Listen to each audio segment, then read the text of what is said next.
Hello students, last video में जैसे आपने देखा था मैंने ट्रिग्नोमेट्री के बेसिक कंसेप्ट पढ़ाए थे। जो आपकी बुक में फॉर्मूलेज हैं उन सब पे डीपली हमने डिस्कशन किया था, प्लस हमने एक आधा क्वेश्चन किया था एनसीईआरटी का।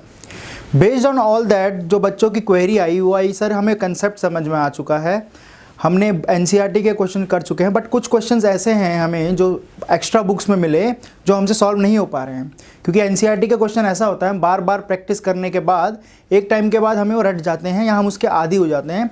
हमें पता होता है कि इस स्टेप के बाद कौन सा स्टेप आने वाला है, जबकि पेपर में जब आपको कोई नया क्वेश्चन दिखता है तो वहाँ क्या होता है, वहाँ बच्चे कन्फ्यूज़ हो जाते हैं। और मैथमेटिक्स ऐसा सब्जेक्ट है जहाँ पे बच्चा एक बार क्वेश्चन में अटकता है तो उसका मन करता है कि ये क्वेश्चन मैं करके ही छोड़ूं। वहाँ क्या होता है, बहुत सारा वो टाइम अपना वेस्ट कर देता है। जैसे मैंने अगर ट्रिग्नोमेट्री पढ़ी है, मेरे को पूरा कॉन्फिडेंस है मैं पेपर में इसका क्वेश्चन करूँगा, बट बाई चांस ऐसा क्वेश्चन आ गया वहाँ पे जिसमें मैं कहीं पे अटक गया या किसी स्टेप पे मैंने कुछ गलती कर दी, तो एक बच्चे के अंदर जिद सी आ जाती है, यार ये चैप्टर मेरा पूरा था, इसके मैं मार्क्स नहीं दे सकता किसी को, तो बच्चा उस पर बहुत सारा टाइम वेस्ट कर देता है। तो ऐसी मेरी राय है कि आपको ऐसी चीज़ों पे टाइम बिल्कुल नहीं वेस्ट करना है अपना। अगर आपने किया है, कॉन्फिडेंट है, वन शॉट में अगर हो जाता है क्वेश्चन ठीक है, नहीं तो उसके आगे बढ़े, बचे हुए टाइम में उस चीज़ को देख लेंगे। तो कुछ क्वेश्चंस देखते हैं हम ट्रिग्नोमेट्री के, जो मेरे पास बच्चों ने क्वेरी भेजी थी हमारे वेब पोर्टल पे, तो वहाँ से मैंने ये क्वेश्चंस उठाए हैं और इनको सॉल्व करने की जरा कोशिश करते हैं। देखिए क्या बोला है उसने पहले क्वेश्चन में, tan theta is equal to 1/√5, ये √5 है, 1/√5, then evaluate cosecant square theta minus secant square theta upon में cosecant square theta plus secant square theta. Question में लिखा है if tan theta is equal to 1/√5 evaluate the value of cosecant square theta minus secant square theta upon में है cosecant square theta plus secant square theta. तो अगर tan theta मेरे को 1/√5 दिया गया है, तो सपोज मैं लेट करता हूं कि कोई ट्राइंगल है मेरा ABC, जो राइट एंगल है B पे, उसके बाद सपोज ये एंगल अगर मैं थीटा लेता हूं तो इसके साथ लगती हुई साइड क्या बन जाएगी मेरी, बेस। उन्होंने tan थीटा की वैल्यू दिया है, tan थीटा मुझे पता है क्या होता है, परपेंडिकुलर अपॉन बेस, उसकी वैल्यू 1/√5, यानी कि यहाँ पे जो परपेंडिकुलर है उसकी लेंथ इन्होंने 1 दे रखी है, बेस की लेंथ इन्होंने √5 दे रखी है। तो यहाँ से पाइथागोरस थ्योरम का इस्तेमाल करते हुए हाइपोटेन्यूज निकल जाएगा। मैं पूरा नहीं लिख रहा हूँ यहाँ पे, हाइपोटेन्यूज आ जाएगा √5² + 1², यानी कि यहाँ पे आ जाएगा ये √6। ठीक, अंडर के अंदर √5 का स्क्वायर यानी कि पूरा 5, 1 का स्क्वायर 1 ही रहेगा, तो √6 आ जाएगी इसकी हाइपोटेन्यूज। हाइपोटेन्यूज आने के बाद मेरे पे कोई भी ट्रिग्नोमेट्रिक रेशियो ऐसी नहीं रहेगी जहां मुझे निकालने में कठिनाई आएगी। मुझे चाहिएगा कोसेकेंट थीटा, और दूसरा क्या चाहिए मुझे, सीकेंट थीटा, दोनों की वैल्यू। कोसेकेंट थीटा क्या होता है मेरा, hypotenuse upon perpendicular, perpendicular upon hypotenuse sine था, उसका ऑपोजिट कर दिया, रिवर्स कर दिया। सिमिलरली ये क्या हो जाएगा, बेस हाइपोटेन्यूज अपॉन बेस क्या हो जाएगा मेरा, सीकेंट थीटा। इसी ट्राइंगल से अगर मैं हाइपोटेन्यूज देखूं कितना है मेरा, √6, परपेंडिकुलर अभी भी 1 ही है क्योंकि एंगल सेम है थीटा। हाइपोटेन्यूज कितना है, √6, बेस कितना है इस बार मेरा, √5। बस ये दो वैल्यूज आ गई, ये दो वैल्यूज को सिंपली इसमें पुट करना है। ऊपर है कोसेकेंट स्क्वायर, कोसेकेंट स्क्वायर करूंगा तो √6 का स्क्वायर कितना आएगा, 6, minus secant square, secant square यानी कि यहाँ पे इसका स्क्वायर करूंगा तो आ जाएगा 6/5 अपॉन में सेम यही चीज है, बस बीच में साइन किसका है, प्लस का।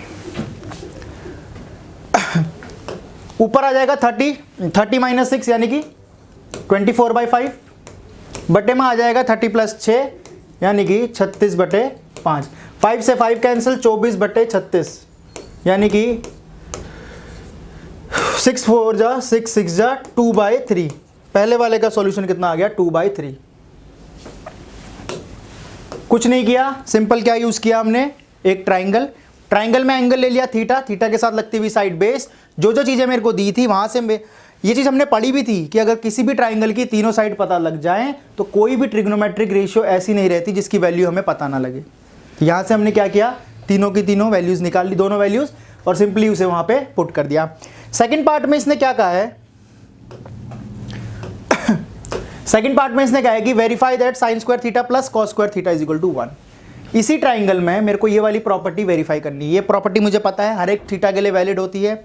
सिमिलरली एक ट्राइंगल बनाया था जहां पे ये एंगल थीटा था, परपेंडिकुलर था मेरा 1, बेस था √5, हाइपोटेन्यूज मैंने निकाल चुका था कितना, √6। वेरीफाई करना है साइन स्क्वायर थीटा, यानी कि साइन थीटा चाहिए उसके लिए। तो यहाँ पे साइन थीटा कितना हो जाएगा, परपेंडिकुलर अपॉन हाइपोटेन्यूज। परपेंडिकुलर कितना है 1, हाइपोटेन्यूज कितना है √6। सिमिलरली कॉस थीटा हो जाएगा base upon hypotenuse, base upon hypotenuse. दोनों का स्क्वायर करके ऐड करना है, ऊपर आ जाएगा स्क्वायर करके 1/6 प्लस यहाँ आ जाएगा कितना 5/6 कॉस का स्क्वायर। दोनों की वैल्यू को ऐड करो, साफ आपको दिख रहा है आंसर कितना आने वाला है 6/6 यानी कि 1। यहाँ से हमारी क्या हुई है, प्रॉपर्टी वेरीफाई हो गई। सेम ट्राइंगल जहाँ पे tan थीटा की वैल्यू 1/√5 दे रखी थी। बढ़ते हैं अगले क्वेश्चन की तरफ जो क्वेरी के तौर पे आया था मेरा। ये क्या था, जो हमने पढ़ा था sum of complementary angles.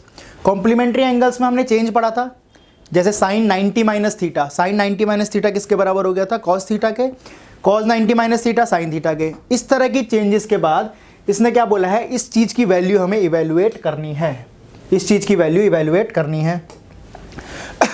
Cot 90 minus theta, cot के 90 में कुछ चेंज हुआ, इसको डायरेक्ट लिख सकता हूँ मैं tan थीटा, इसमें कोई दिक्कत नहीं। साइन के किसी एंगल में चेंज हुआ, क्या बन गया वो कॉस थीटा, अपॉन में sine theta as it is रहने दिया मैंने, प्लस कॉट 40 है, नीचे tan 50 है।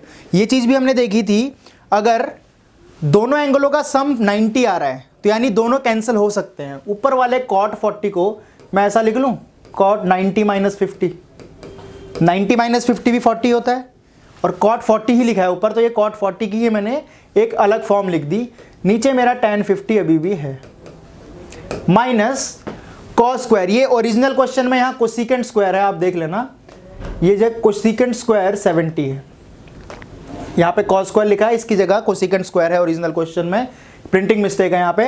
क्या आ गया, cot 90 minus 50 upon this, minus, अभी फिलहाल इसको ऐसे ही रहने देता हूँ मैं, cosecant square 70 minus tan square 20। यहाँ चीज़ें मेरी टफ होने लग गई, तो क्या करूँगा, सबसे सिंपल काम, ट्रिग्नोमेट्री में कुछ भी सिंपल करना हो साइन कॉस में ले आओ बस। tan को क्या लिखूँ, sine theta upon cos theta into cos theta ही साथ में मल्टीप्लाई में, उसे ऐसे ही रहने देते हैं, अपॉन में क्या है मेरा साइन थीटा। इस कॉस थीटा से ये कॉस थीटा कैंसिल होने वाला है, बिल्कुल होने वाला है। इस वाले साइन थीटा से ये वाला साइन थीटा जाने वाला है, यहाँ पे तो क्या बच गया, केवल 1, प्लस यहाँ कॉट 90 माइनस 50, कॉट 90 माइनस 50 कितना हो जाएगा, फिर से tan 50 हो जाएगा, ऊपर भी tan 50 अपॉन में फिर से कितना tan 50, कट के कितना बच जाएगा, यहाँ पे भी 1, यहाँ पे 1 बचा है, प्लस यहाँ पे 1 बचा है।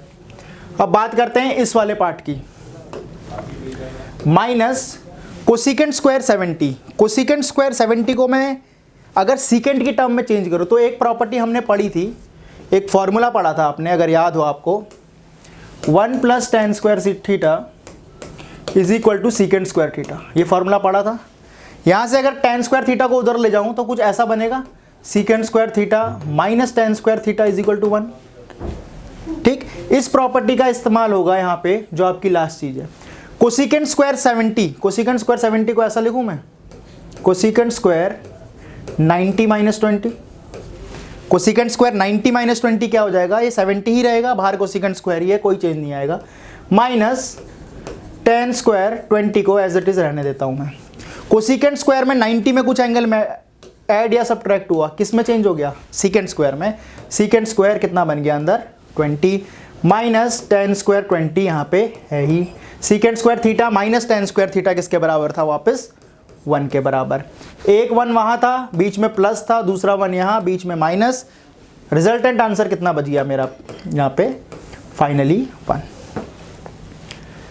तो ये क्वेश्चन था बेस्ड ऑन जो हमने सप्लीमेंट्री एंगल्स पढ़े थे, सप्लीमेंट्री एंगल्स के ऊपर ये चीज़ बेस्ड थी। कुछ नहीं किया, सिंपली जहाँ पे 90 माइनस कुछ चीज़ दिखे आपको अलग सी, उसे दूसरे में कन्वर्ट कर लीजिए। ट्रिग्नोमेट्री सॉल्व करने का या फिर प्रूफ करने का सबसे आसान तरीका क्या है, जहाँ पे दिक्कत लगे साइन की जगह, साइन कॉस की जगह कुछ और दिख जाए, कॉसिकेंट सीकेंट कोई भी हो, सबसे सिंपल तरीका उसको साइन कॉस में कन्वर्ट कर लो पूरी इक्वेशन को। जब साइन कॉस में कन्वर्ट हो जाएगी तब चीज़ें क्या हैं आपको क्लियर दिखने स्टार्ट हो जाएंगी। तो यहाँ पे जो फॉर्मूले यूज़ हुए एक बार मैं साइड में लिख देता हूँ उन्हें, ताकि आपको याद रहे ये चीज़। फॉर्मूले यूज़ हुए यहाँ पे, अगर साइन 90 माइनस थीटा होगा तो ये बन जाएगा क्या, cos theta. Similarly cos 90 minus theta जो होगा वो बन जाएगा साइन थीटा। यही चीज़ tan के साथ, यही चीज़ कॉट के साथ, यही चीज़ सीकेंट के साथ और यही चीज़ कोसीकेंट के साथ। सबके 90 में अगर कोई एंगल माइनस हो रहा है तो tan चेंज हो जाएगा कॉट में, कॉट चेंज हो जाएगा tan में, सीकेंट चेंज हो जाएगा कोसीकेंट में और कोसेक चेंज हो जाएगा सेक में। बस यही है आपके यहाँ पे जो सप्लीमेंट्री एंगल्स के फॉर्मूले हैं, यही लगने वाले हैं, इन्हीं में आपको चेंजेस दिखने हैं। बस क्वेश्चन में अगर प्रूफ करना है तो प्रूफ के अकॉर्डिंग और इवेल्युएट करना है तो इवेल्युएट के अकॉर्डिंग इन चीज़ों को आप चेंज कर सकते हैं। यहाँ पे तो साफ ही दिख रहा है, इन्होंने दिया ही है इसलिए है। जब भी ऐसा देखना किन्हीं भी दो एंगलों का सम आपको 90 होता हुआ दिख जाए, 40 + 50 90 होता हुआ दिख जाए और दोनों एक दूसरे के रेसिप्रोकल दिखे, जैसे sine cos, tan cot, secant को सीकेंट, वो मान के चलिए वो चीज़ कटने वाली ही है, उनका रिजल्टेंट 1 ही आने वाला है। तो ये थे 2 क्वेश्चन जो मेरे को क्वेरी के तौर पे आए थे, जिनके मैंने कराए। ट्रिग्नोमेट्री में देखना आप एक चीज़, फॉर्मूला अगर आप याद है या नहीं है उससे ज़्यादा फर्क नहीं पड़ता ट्रिग्नोमेट्री में। ट्रिग्नोमेट्री में फ़र्क पड़ता है जो भी क्वेश्चन दिया है कि आप उस क्वेश्चन में समझ पा रहे हैं, वो आपसे पूछना क्या चाह रहा है। जैसे यहाँ आपसे इस क्वेश्चन को देख के अगर कोई बोले तो सिंपली आपसे पूछना चाह रहा था वो कि आपको सर ये चीज़ पता है, ये फॉर्मूलेज आपको पता है कि नहीं है। इस क्वेश्चन पूछने का मतलब ही मेन मकसद यही था। कहीं बच्चा बेसिक ट्रिग्नोमेट्री पढ़ के ना आया हो, उसने आगे सप्लीमेंट्री एंगल वाले फॉर्मूलेज पढ़े हैं या नहीं पढ़े हैं, इस क्वेश्चन में जज केवल इतना ही करना था उसे। इसीलिए इसको टफ ना बना के उसने सिंपली क्या बोला है, अगर बच्चे को पता होगा तो वो टफ से टफ क्वेश्चन भी कर सकता है।